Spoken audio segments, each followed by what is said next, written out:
উৎসবে কে ফিরবে, কে শোক জ্ঞাপন করবেন, কে শোকে থাকবেন, সেটা মুখ্যমন্ত্রী ঠিক করে দিতে পারেন না। কারণ আমার ধর্মীয় আচরণের ক্ষেত্রে সংবিধান আমাকে নিজস্বতা দিয়েছে, সংবিধান উল্লেখ করে দিয়েছে। সেই আর্টিকেলের উপরে মুখ্যমন্ত্রী কোনোভাবেই হস্তক্ষেপ মেনে নেওয়া যায় না। আজকে সারা রাজ্যের মানুষ, শহরের থেকে শুরু করে মফস্বল এলাকার মানুষ, তিলোত্তমার সাথে যে অন্যায়, যে পাশবিক অত্যাচার হয়েছে, এর প্রতিবাদে রাস্তায় নেমেছে এবং বিচার চাইছে। এখন সবাই আছে শোকাগ্রস্ত অবস্থায় আছে। এখন উনি শুধু এই যে প্রোটেস্ট, এই প্রতিবাদ হচ্ছে, এই টার্ন যাতে ঘুরে যায় সেই জন্য কথা বলছে। আমি আবারও বলছি, বাংলার মানুষ উৎসব পালন করবে কি শোক জ্ঞাপন করবে সেটা তাদের উপর ছেড়ে দেওয়া হোক। রাষ্ট্র কোনো মতেই তাদেরকে যদি পরিচালনা করার চেষ্টা করে, তার ধর্মীয় আচরণের ক্ষেত্রেও সেটা ভুল পদক্ষেপ হবে, যার খেসারত কিন্তু রাষ্ট্রকে বা রাজ্যকে আগামী দিনে দিতে বাধ্য হতে হবে। মুখ্যমন্ত্রী বলেছেন যে এই যে অভয়া যে নিয়ে চারিদিকে যে আন্দোলন চলছে, এই আন্দোলন থেকে একটু এখন সরে এসে একটু পুজোর দিকে সবাইকে ফিরতে বলছে। দেখুন, মুখ্যমন্ত্রী যদি মনে করেন ক্লাবগুলোকে 85,000 টাকা করে দিচ্ছে বলে তার মন মর্জি হিসাবে পুজো কমিটিগুলোকে পরিচালনা করবেন, এটা ভুল হচ্ছে। উৎসবে কে ফিরবে, কে শোক জ্ঞাপন করবেন, কে শোকে থাকবেন, সেটা মুখ্যমন্ত্রী ঠিক করে দিতে পারেন না। কারণ আমার ধর্মীয় আচরণের ক্ষেত্রে সংবিধান আমাকে নিজস্বতা দিয়েছে, সংবিধান উল্লেখ করে দিয়েছে। সেই আর্টিকেলের উপরে মুখ্যমন্ত্রী কোনোভাবেই হস্তক্ষেপ মেনে নেওয়া যায় না। আজকে সারা রাজ্যের মানুষ, শহরের থেকে শুরু করে মফস্বল এলাকার মানুষ, তিলোত্তমার সাথে যে অন্যায়, যে পাশবিক অত্যাচার হয়েছে, এর প্রতিবাদে রাস্তায় নেমেছে এবং বিচার চাইছে। এখন সবাই আছে শোকাগ্রস্ত অবস্থায় আছে। এখন উনি শুধু এই যে প্রোটেস্ট, এই প্রতিবাদ হচ্ছে, এই টার্ন যাতে ঘুরে যায় সেই জন্য কথা বলছে। আমি আবারও বলছি, বাংলার মানুষ উৎসব পালন করবে কি শোক জ্ঞাপন করবে সেটা তাদের উপর ছেড়ে দেওয়া হোক।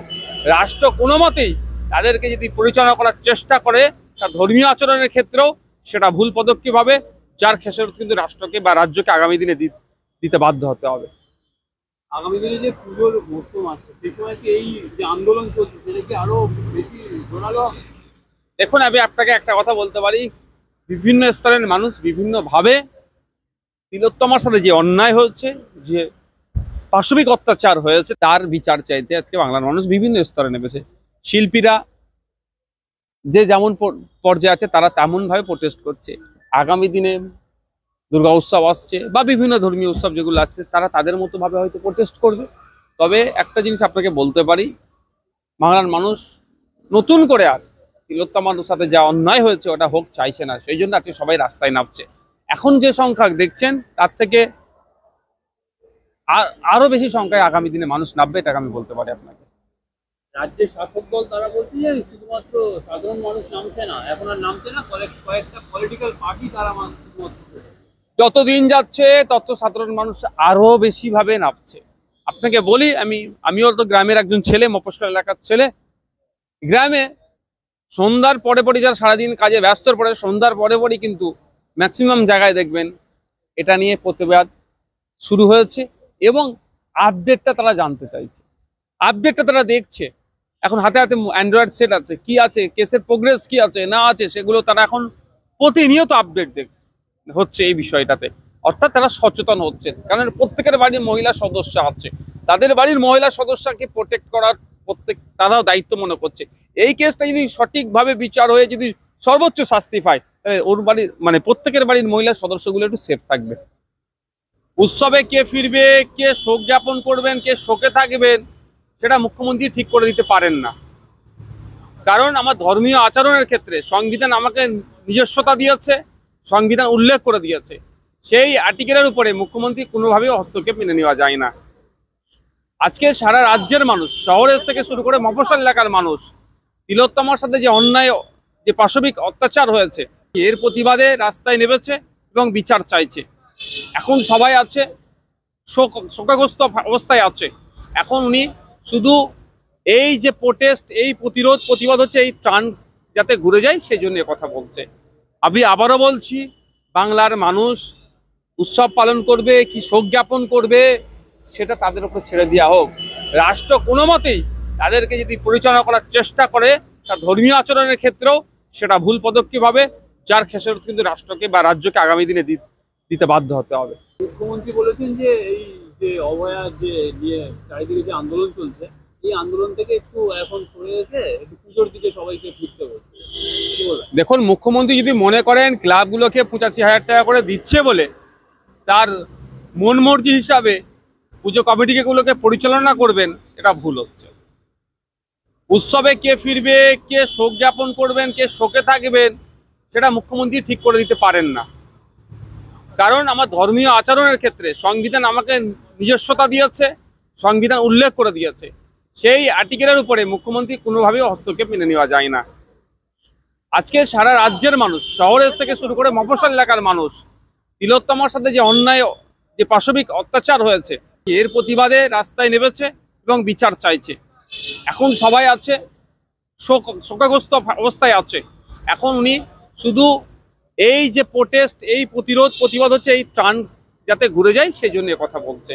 আমি আবারও বলছি, বাংলার মানুষ উৎসব পালন করবে কি শোক জ্ঞাপন করবে সেটা তাদের উপর ছেড়ে দেওয়া হোক। রাষ্ট্র কোনো মতেই তাদেরকে যদি পরিচালনা করার চেষ্টা করে তার ধর্মীয় আচরণের ক্ষেত্রেও সেটা ভুল পদক্ষেপ হবে, যার খেসারত কিন্তু রাষ্ট্রকে বা রাজ্যকে আগামী দিনে দিতে বাধ্য হতে হবে। আগামী দিনে যে পুজোর মরশুম আসছে, সেই সময় কি এই যে আন্দোলন চলছে সেটা কি আরো বেশি জোরালো হবে? দেখুন, আমি আপনাকে একটা কথা বলতে পারি, বিভিন্ন স্তরের মানুষ বিভিন্নভাবে তিলোত্তমার সাথে যে অন্যায় হয়েছে, যে পাশবিক অত্যাচার হয়েছে, তার বিচার চাইতে আজকে বাংলার মানুষ বিভিন্ন স্তরে নেমেছে। শিল্পীরা যে যেমন পর্যায়ে আছে তারা তেমনভাবে প্রোটেস্ট করছে। আগামী দিনে দুর্গা উৎসব আসছে বা বিভিন্ন ধর্মীয় উৎসব যেগুলো আসছে, তারা তাদের মতো ভাবে হয়তো প্রোটেস্ট করবে। তবে একটা জিনিস আপনাকে বলতে পারি, বাংলার মানুষ নতুন করে আর তিলোত্তমার সাথে যা অন্যায় হয়েছে ওটা হোক চাইছে না। সেই জন্য আজকে সবাই রাস্তায় নামছে। এখন যে সংখ্যা দেখছেন তার থেকে আরো বেশি সংখ্যায় আগামী দিনে মানুষ নামবে, এটা আমি বলতে পারি আপনাকে। রাজ্যের শাসক দল তারা বলছে যে শুধুমাত্র সাধারণ মানুষ নামছে না, এখন আর নামছে না, কয়েকটা পলিটিক্যাল পার্টি তারা শুধুমাত্র। যত দিন যাচ্ছে তত সাধারণ মানুষ আরো বেশি ভাবে নামছে। আপনাকে বলি, আমিও তো গ্রামের একজন ছেলে, মফস্বল এলাকার ছেলে। গ্রামে সন্ধ্যার পরে পরে, যারা সারাদিন কাজে ব্যস্তর পরে সন্ধ্যার পরে পরই কিন্তু ম্যাক্সিমাম জায়গায় দেখবেন এটা নিয়ে প্রতিবাদ শুরু হয়েছে এবং আপডেটটা তারা জানতে চাইছে, আপডেটটা তারা দেখছে। এখন হাতে হাতে অ্যান্ড্রয়েড সেট আছে, কি আছে, কেসের প্রোগ্রেস কি আছে না আছে, সেগুলো তারা এখন প্রতিনিয়ত আপডেট হচ্ছে এই বিষয়টাতে। অর্থাৎ তারা সচেতন হচ্ছে, কারণ প্রত্যেকের বাড়ির মহিলা সদস্য আছে, তাদের বাড়ির মহিলা সদস্যকে প্রোটেক্ট করার তারাও দায়িত্ব মনে করছে।